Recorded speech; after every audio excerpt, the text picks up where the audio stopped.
Welcome to Ashley On, your one-stop podcast where we talk about health and wellness, spirituality, and all things new. Stick around as we delve deep into innovations to support a better world.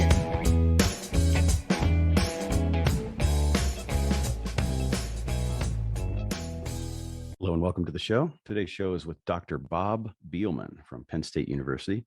Bob is a researcher that with his PhD has done a lot of research on mushrooms and nutrition. Been studying fungi since the early 1970s.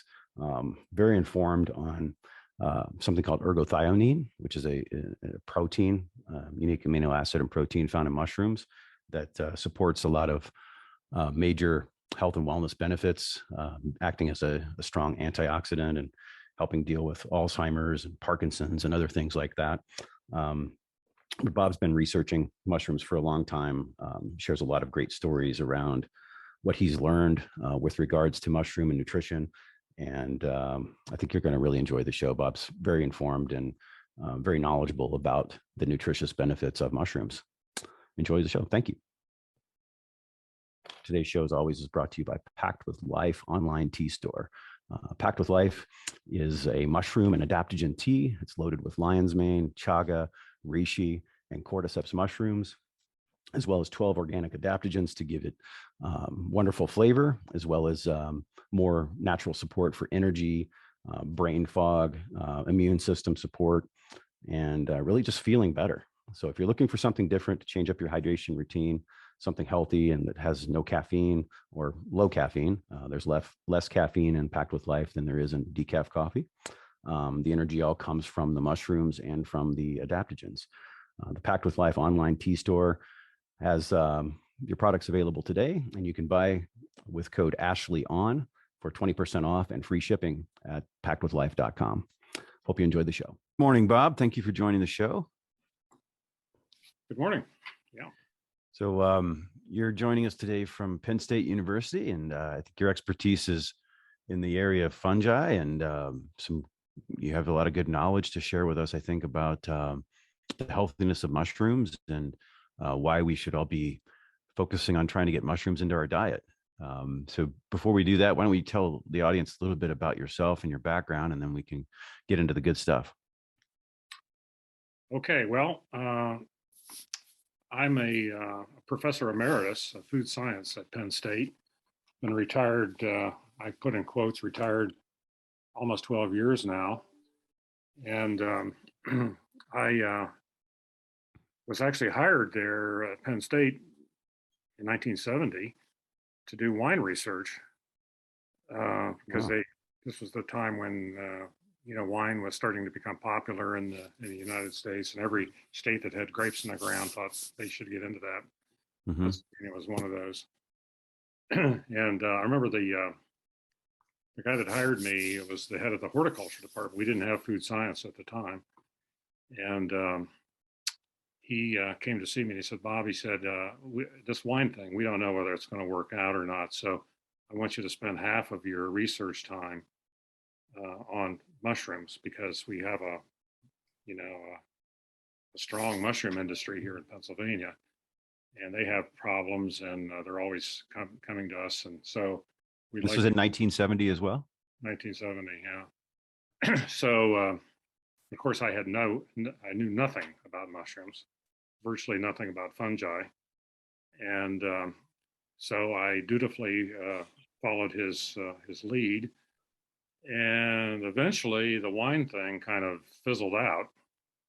And so the second half of my career, I spent my research time mostly on mushrooms.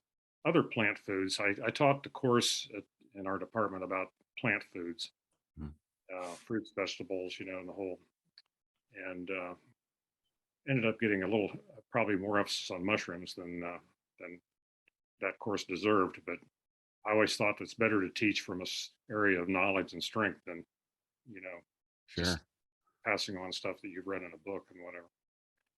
So back in 1970, 75% of the mushrooms, well, first of all, about 80% of the mushrooms in the United States were grown in Pennsylvania. Oh my gosh. And about 70% of those were canned, Hmm.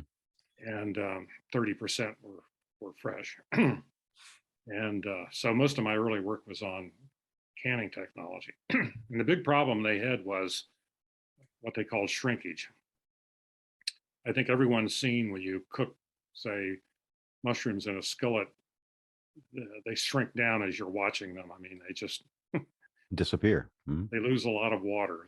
They're 94% water to begin with. But when you're canning them and they were sold on a drained weight basis, all that loss was economic loss. So I worked on that, and then eventually the fresh market gained popularity. In fact, it completely has switched to where almost all of them are sold fresh now, and a few are processed, Hmm. maybe a few are canned. And the biggest problem they had then was shelf life, because as we know, they're very perishable. And so I worked with the growers on trying to improve shelf life, and did a number of things. We actually developed a method to wash mushrooms that we got a patent on. And it was, at one time, it was one of the most lucrative patents that the College of Agriculture had at Penn State. Huh. Mushrooms sometimes form in the casing layer where they're grown, and they come up with all that material on them. And a lot of people think it's manure. Right. And it's really casing, it's really peat moss. But of course, it doesn't look good on a bright white mushroom. No. So we developed that. But anyway, so, and then I started to get, this was sort of the age, I can't remember when it would have been, where functional foods and nutraceuticals and all that thing started to become popular. And so I thought, maybe the shift should be towards medicinal, nutritional aspects of mushrooms. So that's what I focused on, the last 10 years of my career, something like that. And of course, ever since then, I've been, the next 12 years now, I've tried to keep some kind of a program going related to the nutritional or medicinal properties of mushrooms. Well, let's talk about that. Everybody, I think, that's listening, most of the people listening are aware of my affinity for mushrooms personally, and how they've helped with my health and wellness. And I'd love to just know from you, from doing research, what are your, I guess, the top benefits that you've seen nutritionally from mushrooms? Well,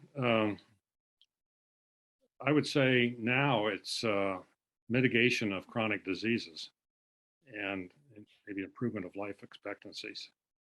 And there's, I think, a lot of evidence to point in that direction.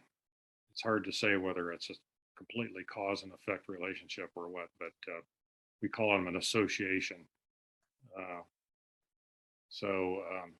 For example, this was shortly after we retired. I got to thinking, I wonder if there's data out there about how mushrooms impact life expectancy, chronic diseases and life expectancy. And at around that time, there was a study that came out of a group in France who estimated the amount of ergothioneine that's consumed. And we haven't talked about ergothioneine yet, but it's been the focus of my research the last probably 15 years, since it's only produced in nature by fungi and a few weird bacteria. And since mushrooms are the fruiting bodies of fungi, they're loaded with this ergothioneine, which is a strong, potent antioxidant and anti-inflammatory compound. It's actually an amino acid by structure. Is that in all mushrooms, Bob, or is there certain varieties that are more rich in that? Or Yeah, it's in all mushrooms, but there are some that are much richer. It varies 20-fold from one mushroom to the next. Wow. And unfortunately for the mushroom industry that grows mostly the button mushroom, they happen to be the lowest. Of course. And interestingly enough, some of the wild mushrooms, which we can't cultivate, are the highest. Morels. Well, not morels. Morels, for some reason, aren't they? Porcini is the one we found Okay. the highest, Boletus edulis, and they're extremely high. And I often thought that maybe since it is an antioxidant, it's a protective mechanism for them to survive in the wild, but we've never been able to nail that down. Well, that would make sense. So ergothioneine is the compound that you've researched most extensively then on mushrooms, right? Is that Right. correct? And so when I was reading some of the literature you provided, you shorten that and call it Ergo, ERGO, for our audience. And you're talking about antioxidant properties. Is this, a lot of times there's a lot of different information out there on mushrooms, and I don't want to say misinformation because I don't think people are doing it on purpose, but do you find anything with regards to Ergo or any of the other nutrients you've studied? Does it come out better once the mushrooms are cooked or brewed, or is it raw? Like how do you recommend that folks consume mushrooms if they're focused on getting that specific Ergo nutrient? Well, fortunately, Ergo is very heat tolerant, so it survives most any cooking. In fact, I've made Ergo enriched bread, and it survives baking quite well, which is quite high temperatures. Right. One of the problematic aspects is it's very water soluble. So if you were to cook mushrooms in water or something and throw the water out at the end, you'd be throwing out a lot of the ergothioneine because it would leach out into the water. It's also quite stable. I've kept mushrooms, dried mushrooms, for years, and the level of ergothioneine remains relatively stable in them. It doesn't decline, so that's a good thing. So I think eating them raw is probably the best way to get all of the nutrients. But there's a lot of people that really don't like that aspect. One of the things I found is there's only about 50% of the population that eat them, in large amounts. There's about half the population of people that don't like them, and or are afraid of them. I'm not sure exactly which it is. And the ones that don't like them mostly tell me they don't like the texture, and they're sort of rubbery and whatever. So one of the things that I find is the easiest way to consume them, that I think is to dry them and grind them up, make a powder out of them, and then you can incorporate it into any dish or into your smoothies, or there's tons of ways to use them. And since most of the nutrients survive, a hot air drying procedure, it's just relative, 130 degrees Fahrenheit or something like that, they dry very easily because they're so porous. You chop them up a little bit and they'll dry in a few hours. And then you can put them into all sorts of things. As I mentioned, I've made bread out of them and used it in the powder, and you'd never know it was in there. In fact, I kiddingly tell everybody that, I have a son-in-law who doesn't like mushrooms. We're not sure how he got into the family, but other than that, he's a fantastic person. So, right. Anyway, a couple times I've given him things that have mushroom powders in them, and he doesn't even know about it. But I always tell him. But, yeah, this show is brought to you by a new business that I'm involved with called Packed with Life, which is a mushroom tea. And we really got involved in this business. It was something my wife was interested in, and it really came down from just trying to explore new ways to get healthy nutrients into your body. And I heard, just through the grapevine and some of the folks that I'm networked with, that researchers at Johns Hopkins University and other places, when they're testing for they're doing research on the nutrients for mushrooms, they often use a hot water extract or a tea in order to best preserve and deliver those nutrients to the research subjects so that they make sure they're getting a good test.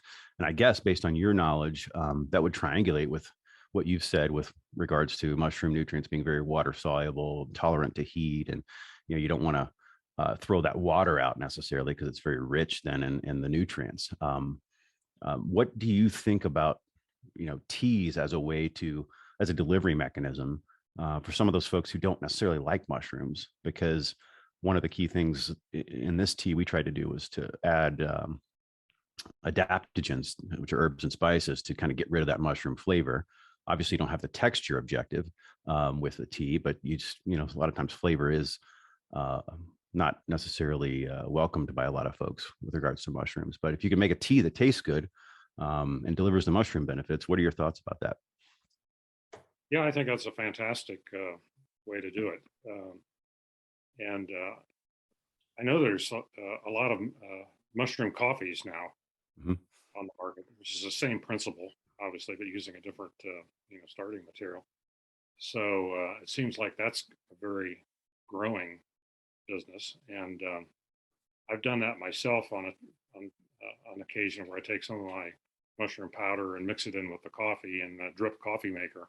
And I'm getting only the hot water soluble stuff. And it does change the flavor. But a lot of the people that I've talked to say they actually like the flavor. In fact, I had a former graduate student of mine who was working for a major coffee company. And I was encouraging him to look into this concept. And so he said they did run some tests there and he said most of the people actually liked the effect it had on the flavor. But I don't think in that particular outfit, I don't think nothing ever happened with it. But especially for the homemaker and whatever, this I think is a fantastic way to get it. The only problem is you do throw out the insoluble parts of the mushroom, which the fiber and the beta glucans and some of those components that are good. So the best thing is to put them in where you get the whole thing. Yeah, well, it's interesting you say that, because what I've been doing lately is I either make the tea and add the tea to my smoothie, or I make drink the tea throughout the day, but I take the grounds from the tea bags and put them in a smoothie, and then I get all of that kind of benefit. Yeah, that's. Now, are you? I don't want to. I respect your. Being a professor and being in research and not wanting to make claims and all of that, and I don't want to go there at all either. But have you had any experiences? I've had folks on the show that have, things like autoimmune disease. There was a woman, Kesha Stickland, who was on the show, who's started the Mushroom Meat Company. And she had a really severe accident many years ago and developed Hashimoto's disease as a result of that. And anyway, her main story is that she's changed her diet and, went more alkaline and included mushrooms. And all of a sudden, she's fine. And I've heard of, other anecdotal experiences like that with other different types of autoimmune diseases, even like RA, as an example, rheumatoid arthritis. But is there anything you can speak to about that without, putting you in an uncomfortable position? Well, in regard to that, there's been a lot of epidemiological studies done related to mushroom consumption versus, various situations. And I have a collaboration, very good collaboration with a professor in our medical school, Penn State Medical School, which is in Hershey, PA.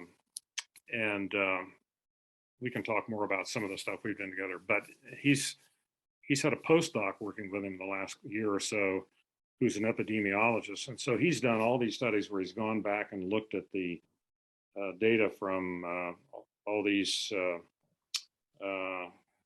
studies that the government has collected on what people eat, and then you can associate that with various diseases and everything. And he's found that as people increase mushroom consumption, their cancer rate is lower, their depression rate is lower, cognitive impairment, lower. He's had like four papers in the last year on this. Wow. The one that came out last in a really highly respected journal, Advances in Nutrition, on cancer, has gotten a lot of press. So, it's kind of hard to tease the data out of that because it's all based on food frequency questionnaires where they ask people to report what they've consumed. Mm-hmm. And so, Right. Challenging. When you take that over, thousands of people, usually, the truth comes out. So, yeah, I don't have any problem, promoting that. What we're lacking are, the gold standard, double-blind, placebo-controlled clinical studies, which are, so expensive and so difficult to conduct. But it'd be great if we could get, more of that kind of thing going. And I've always thought, the amount of money we spend on healthcare, in this country and everything, that studies like that would be well worth it. If we really wanted to cure people of things, that would be it, right? But I'm skeptical about that myself. Yeah. Anyway, we won't go there. The what about, there's a lot of, and even in the Packed with Life mushroom tea that I was talking about, lion's mane, chaga, reishi, cordyceps are kind of the big four. People talk about turkey tail as well, but those are kind of the big 4 or 5 mushrooms. What's your experience with those? Lion's mane, chaga, cordyceps, and reishi? Well, the only personal experience I've had with those would be with the lion's mane, and a lot of that came from, I have a friend and colleague in Italy at the University of Pavia who has been working on lion's mane mainly around cognitive issues and stuff. Mm-hmm. Brain support. Publishing papers on it. And of course, lion's mane has often been tabbed for that. And also, since Penn State are the Nittany Lions, I've always thought that, lion's mane is a perfect Fits right. That's right. Fits well. But, when you talk about that, the reishi and all those, we talk about hot water extracts and everything, that like the Chinese have been making hot water extracts out of reishi and other things like that for, eons. And of course, they make all sorts of, claims in Chinese medicine and whatever, a lot of which are, hard to really decipher from the Western point of view. But yeah, I had Dennis Vidmar, who's a mushroom advocate. He's got a mushroom store he just opened up in Detroit, Michigan. He was on the show recently. And he told me the story about the 1993 Olympics. The Chinese were setting records and they were claiming that they were not doping. They were just drinking cordyceps tea. And turns out, of course, they were doping. But, the fact that they would even say that they were using cordyceps tea as the reason for their performance, I find very interesting, right? Because that's the knowledge that they've had about these mushrooms for thousands of years and that have been passed down. And, we're still figuring it out. And of course, cordyceps is one of those mushrooms that people talk about with recovery and athletic performance. Right, exactly. And yeah, I got interested in diet and athletic performance a number of years ago regarding vitamin D. Mm-hmm. And there was a book out at that time. I can't remember. It was written by a psychiatrist on the West Coast that worked in most of his career in a mental hospital out there, but he also worked with autistic children. And so he thought there was a link there with autism, with lack of vitamin D in the diet and everything. But somehow he got into athletic performance. I can't remember what the tie was, but there's a lot of sort of anecdotal evidence, at least, about vitamin D and athletic performance. And I tried to get some of the athletic programs here at Penn State interested in looking into this. And the only person that was interested, that actually was willing to meet with me, was Russ Rose, our women's volleyball coach, who's legendary. He's won the national championship he's now just retired. but he said, you may be onto something, Bob. He said, my girls look like, they look like ghosts. They're so white, and they're never outside. Mm-hmm. And I tried to get something going with the hockey team. But speaking of anecdotal things about the Olympics, in this book, he talks about the fact that there were more records set at the Mexico City Olympics, at least at the time this book was out, than any other time. And one of the interesting things was, because of the altitude there, most of the athletes went there for a month or two early to train, get Mm-hmm. used to the altitude, but they were out in this bright sun all the time. Wow. And so they thought there was something there. So in regard to that, I'm a big football fan. Here at Penn State, it's a big thing here. And I actually played college football at a small school, and so and I keep track of the top 20 teams and everything. Mm-hmm. So one day I was in my chiropractor's office and reading a magazine, and there was an article in there about the top 100 college football recruits and where they came from. And they had a map where they had dots on there. And when I looked at that, I thought, holy cow, it was like the Sun Belt. That's where they were coming from. And so I tried to get our football. I happen to know the team doctor, orthopedic guy, and he got interested in it. We tried to do a little bit of a clinical study, but we couldn't get it through the IRB program here, the Institutional Review Board, which is you have to do when you're doing anything with human subjects. But I still think there's something there. There was an article about the Pittsburgh Steelers. It was actually a paper given at an orthopedic conference, and they studied the Pittsburgh Steelers vitamin D levels back. This was maybe 8 years ago or so ago, and they found out that a very high percentage of them were vitamin D deficient or insufficient, as they call it. And they only keep 55 players, I think, out of the 80 or so that start. Well, every one of the players that didn't make the team was deficient. Wow. So, again, you don't know whether there's a cause and effect there or not, but I do think there's something there. Well, and for those who are listening who aren't putting two and two together, the mushrooms are very rich in vitamin D, right? Like that's the other piece of this. And they also absorb vitamin D from the sun. As Dennis said, if you actually take the raw mushrooms and set them out in the sun before you cook them and eat them, they'll absorb even more vitamin D. Yeah, I watched that presentation. It was very, very interesting, very excellent. The one rub I do have, though, is that a lot of mushrooms have no vitamin D because they never see any light. Right.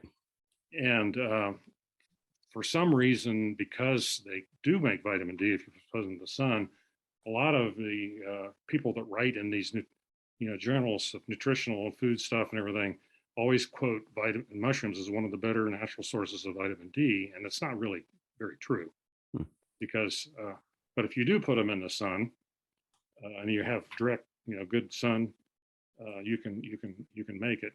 We actually developed a method to enrich mushrooms with vitamin D here using pulsed UV light, and wow.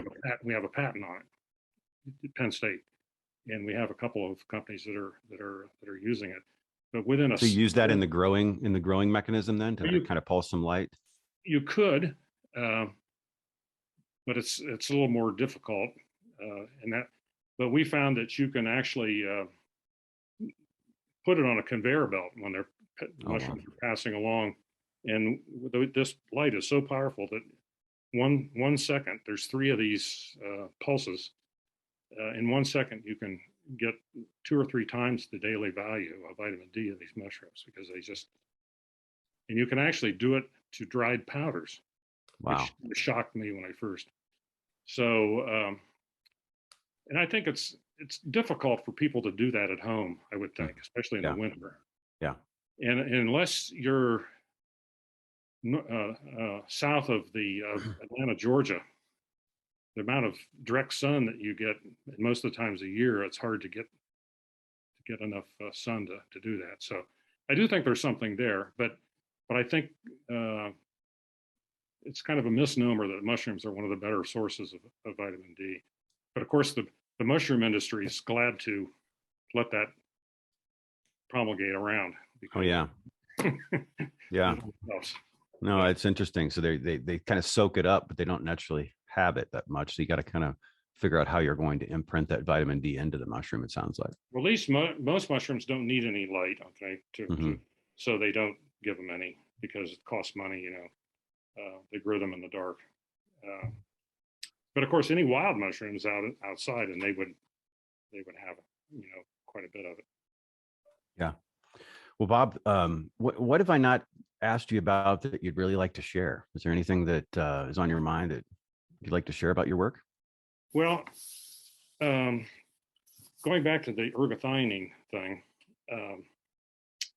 there's a lot of evidence that the amount of ergothioneine in the body, human body, declines with age.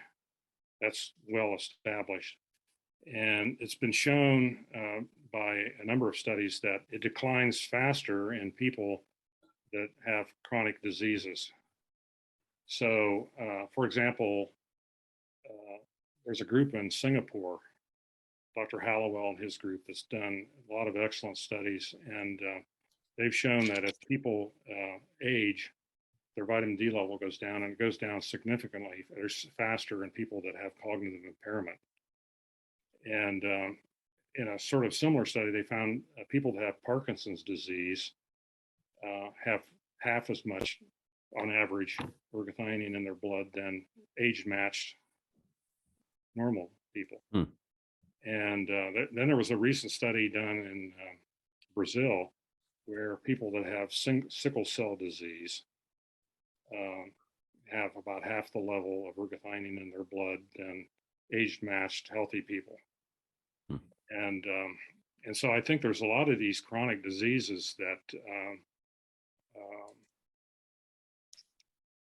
occur more extensively in people that have low amounts. Now, one of the questions is, do these people that have these diseases have low ergo in their blood because the disease causes that? Or does the fact that they have low levels cause the disease, or have some kind of a cause? And we haven't been able to figure that out yet, because again, it's difficult to do these studies, in humans, clinical studies. But I have a little collaboration going with some people at the medical school at Vanderbilt University, Alzheimer's research group. And I was asked to give a talk there a few years ago, which I did with fear and trepidation, to a group of medical researchers. And it was also hard because my wife and her sister were sitting in the front of the room when I gave this talk. Nothing like pressure, right? That's right. And anyway, so this guy comes up to me afterwards and he said, "Bob," he said, "this is unbelievable." Because I talked about mushroom components that could help mitigate chronic diseases, including Alzheimer's. And this guy is a radiological chemist, I think. And he said, the thing that fascinated me is I can make a radiological ligand of ergothioneine that is active in a PET scan. And so he's done that. And then he has a system where he puts the head of a mouse in a PET scanning machine and injects this ergothioneine into their vein in their tail, and he watches the ergothioneine go into their body. Oh wow! In real time. Real time. 20 minutes. It's throughout and especially in various areas of the brain that are involved in memory and that kind of thing. So they just got done publishing a paper where they fed mice that have a propensity to get Alzheimer's disease. It's a genetic model. Sure.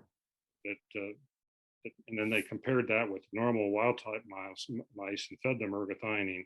And they found that it did mitigate their some of the tangles in the brain and whatever that they think causes it, and did improve their memory. The ones that got the ergothioneine in their diet compared to and that was just published in the journal called Pharmaceuticals. Wow, So that's fantastic. yeah, I think there's a lot of improvement there. The other thing I wanted to mention is just life expectancy, because we all talk about chronic diseases, mitigating chronic diseases, and of course that's very closely related to our life expectancy. Mhm. So I alluded to this earlier. There was a study that came out estimating the amount of ergothioneine consumed in the diet of people in 5 countries. And it was the US, Finland, France, Ireland, and Italy. And I was able to take their data and convert it into milligrams per day of ergothioneine consumed, again, estimated. Mhm. And the US had the lowest of all five, 1.1 milligrams per day. And the Italians had the highest, 4.6. So then I got to thinking maybe there's some data I can use on chronic diseases from those countries. And I chose Parkinson's and Alzheimer's. And lo and behold, and life expectancy, lo and behold, you get this beautiful curves of as people, and we had, for example, in the US, the highest rates of those diseases, and the Italians had the lowest. And everything else was in between and sort of a nice curve. And I remember showing those to a couple of my friends, and they said, "Well, Bob, this doesn't mean anything. You could Coincidence, right? associations." And Yeah. so I remember I was sending this around to a number of people, and I sent it to the head of the editor of the Journal of Alzheimer's Disease, who's at the University of Texas, San Antonio. And I asked him if he'd be willing to talk to me on the phone. And most people I send that information to never get back to me. I'd say over 90%. He Yeah. got right back to me. I told him about these figures, and I said, I'd be afraid to show them to you because people laugh at me. And he said, well, I won't laugh, because that's exactly the kind of way we found out the relationship between fat consumption and cancer. Sure. These kind of observations that you have to then focus on. So then I decided to add Japan to the mix, and I had to do my own estimation of the amount of ergothioneine consumed in Japan. And it turns out there was 6.5. Wow. The highest, and they also have the highest life expectancy and the lowest rates of these diseases. So I think there's something there, and the reason why the Japanese have such a high consumption is they consume 3 times as many mushrooms as we do in the U.S., and the mushrooms they consume have 3 times as much ergo. They consume almost all shiitakes and maitakes and whatever. So and they have the highest life expectancy, second highest in the world, compared to, I think, Hong Kong might be the first. So I really think there's something there that needs to be fleshed out. And I spend half of my day every day. My wife kids me about being on the computer, half the day and whatever, trying to figure out how to find people that are be interested in working in this area and whatever. And it hasn't been very highly successful. So Well, far. I think, first of all, thank you for doing what you're doing and for your passion on it. I think that, well, I hope things are going to change in that regard soon, and they are changing. The fact that I called you and wanted to talk about this, I mean, it's starting to permeate society in terms of the knowledge. We're still way far behind and still early. But the more, I'm here in Boulder, Colorado, and talk to people. There's definitely an awareness in this town and this state about mushrooms for health. I mean, there's a lot of twisted knowledge out there, because when people, most people kind of laugh and chuckle when you say mushrooms, because they think you're talking about the psilocybin and psychedelic mushrooms, which obviously have a role as well, but not even, they kind of steal all the press with regards to the studies that are being done, when there's boring mushrooms like we're talking about that have just as much, if not more, promise if your goal is healthcare. Right. So I'm hoping your work is going to become more in demand, and that there's going to be more people wanting to talk to you about these. The other aspect of that I wanted to mention, if you have time, Yep, is so I got to thinking about this one day about the fact that if ergothioneine is important on mitigating chronic diseases and improving life expectancy and everything, and half of the population of the United States consume very few of them, if any, in some cases. Where are they getting their ergothioneine? Because it was well known that everybody has it in their blood. And in fact, in 2005, a German biochemist who I've gotten to know quite well discovered that all mammals make a genetically coded transport protein for ergothioneine, which pulls it into the red blood cells immediately upon consumption within 30 minutes. We've actually shown that. And then distributes it around the body, and it tends to accumulate in the tissues with the most oxidative stress. And then it retains it. Normally, a water-soluble compound would be excreted rather quickly in the urine. Well, a kidney has very high levels of this transport, so it recycles it, doesn't allow it to go out in the urine. Wow, that's a signal, isn't it? So when this came out, people go, "Wow, this must mean there's something here. The body really wants this. What's the reason?" So I got to thinking, where, and there was a paper that came out earlier. It showed that there's low levels of this in everything. Almost any food or whatever you measure, you can measure very trace amounts of ergothioneine. And I thought to myself, where's this coming from? And it's got to be the fungi in the soil, probably. So I remember calling up a soil microbiologist on campus and asking if there was any knowledge about the way we're farming now might be negatively affecting the fungi in the soil. And she said, "Oh, absolutely. We know that." And I remember asking, "Well, would you like to do some collaboration?" And I remember she said, "Well, if you have funds to do it, I'd be interested." But if you, so that sat vacant for a long time. But I had this theory that the amount of ergothioneine in our food supply is being compromised by the way we farm, we grow our food. And I started looking more and more into that. And I remember telling my colleague at Hershey about my hypothesis.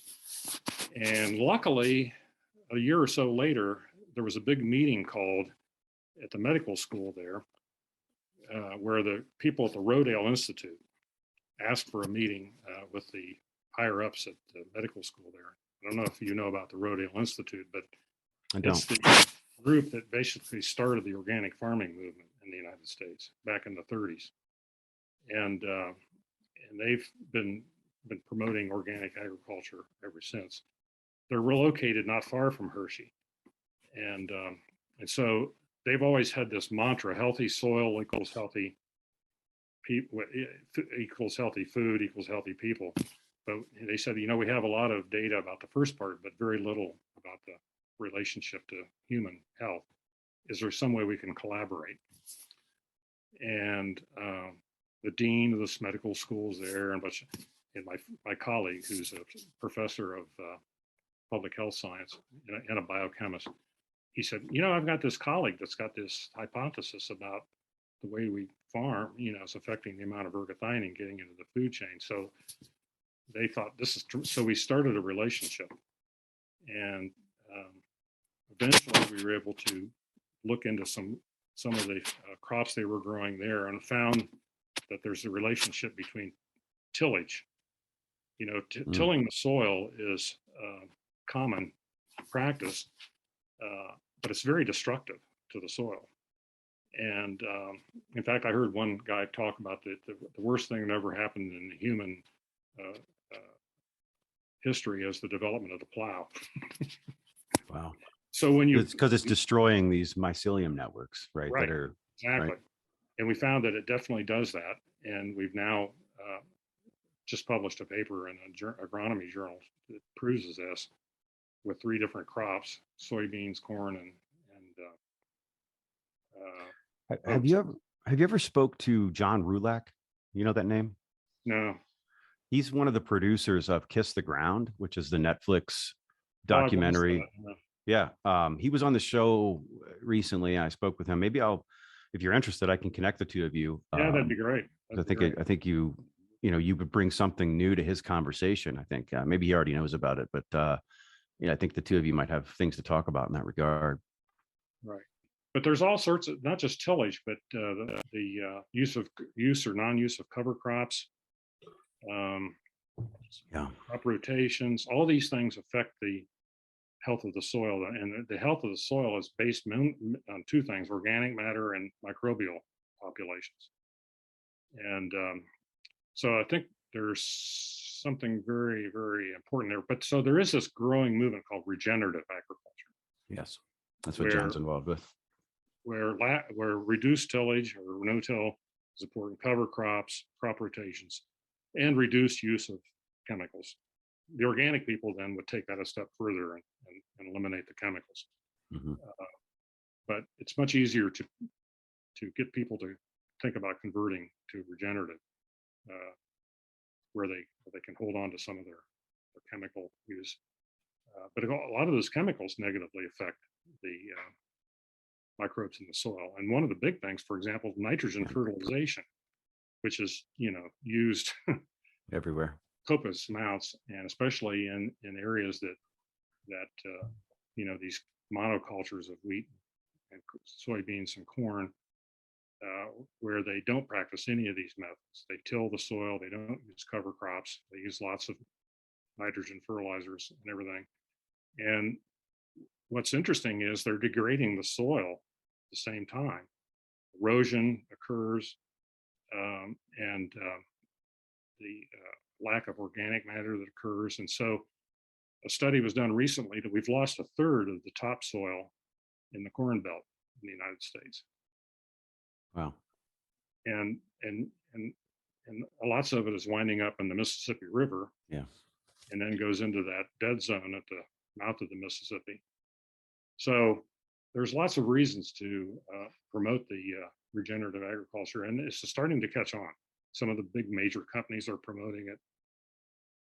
And I think that will help the amount of ergothioneine in the food supply, and our overall health, I think, will improve. So, well, it's been fantastic talking to you. I mean, the ergothioneine, I've learned so much already, and hopefully our audience has as well. I mean, this is something that I would like to stay in touch with you about, and like I said, make some connections with you and follow your work some more, because I think sounds to me like you're onto something really important here.